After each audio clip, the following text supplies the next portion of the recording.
I'd like to talk today about what to do if you don't trust your own judgment when it comes to dating. Now, I was talking to a friend recently, and they said they know of a woman that's in her mid 60s and she just hasn't re entered the dating world mainly because she doesn't trust her own judgment. So, what do you do in those situations in which you don't trust your own judgment? I think the first thing that you should do is that you should have some very concise items written down on attributes that you find yourself attracted to that are actually red flags.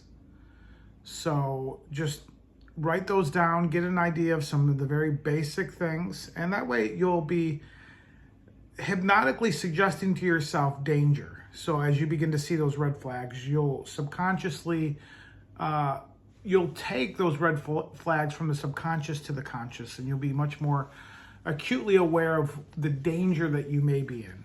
I think the next thing to do is look for attributes that are absolutely critical, which are typically the opposite of the attributes that you don't like. And so if you have a sheet of paper, and now again, this does depend on what you're looking for in a relationship. Are you looking for long-term versus short-term? This is why one of the first questions I like to ask consulting clients is why? Why are you looking for a relationship? Or more specifically, what is it that you're looking for? Are you looking for a long-term relationship, short-term relationship? I have another question that's very basic, who? And a lot of people assume I'm asking who is the person that I want to date. Yes, that's the eventual question, but the first question is who are you?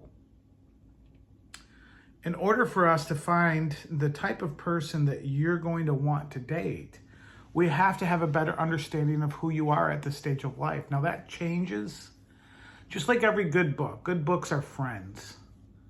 And you go to your friend, a good book, and you read it, and it's different the next time. It's not because the book changed, but because you're at a different point in life. Therefore, the content is delivered in a little bit different way, and it's applicable in different spots it wasn't last time you read it.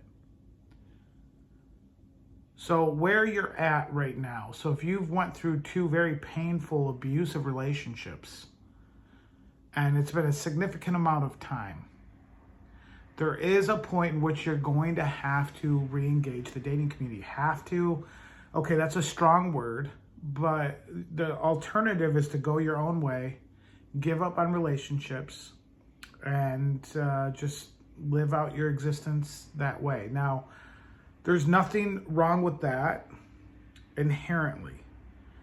Only if it's a desire to be in a relationship and you're not allowing yourself to re-enter them because of your past judgments. So the most simplistic way that I think that you can begin to solve this is to simply write a list of the things, again, that have been problematic in the past. The attributes, the attitudes, the demeanor, the conversations.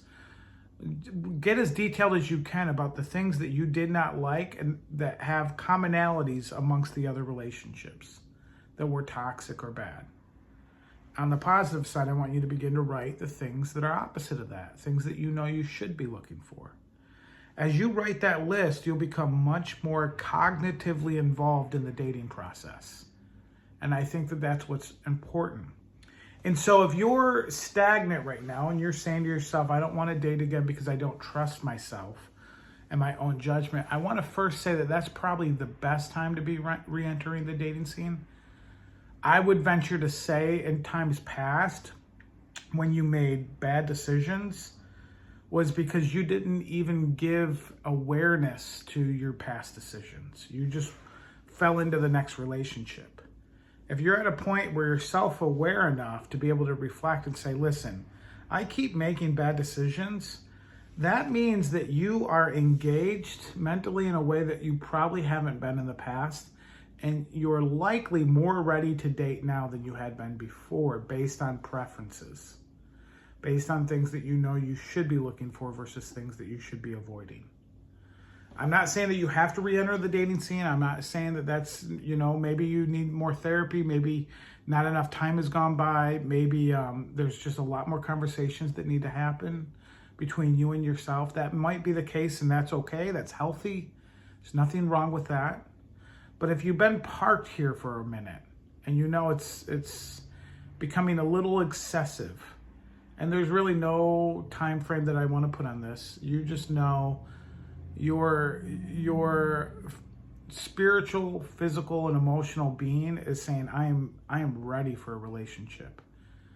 But your concern about your own capabilities and determining a good relationship keep getting brought up. I think it's time to slowly tiptoe out of that. And it could start with just some drinks out with some friends and just some progressive, little toe in the water kind of thing until you cannonball in.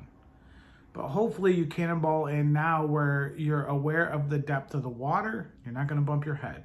So that's my tip for the day. I look forward to talking to you soon. And as always, there's a link on the bottom of my YouTube videos where if you just want a 15-minute free consultation on your struggles in dating, male or female, I can help you and I'd be glad to. Take care.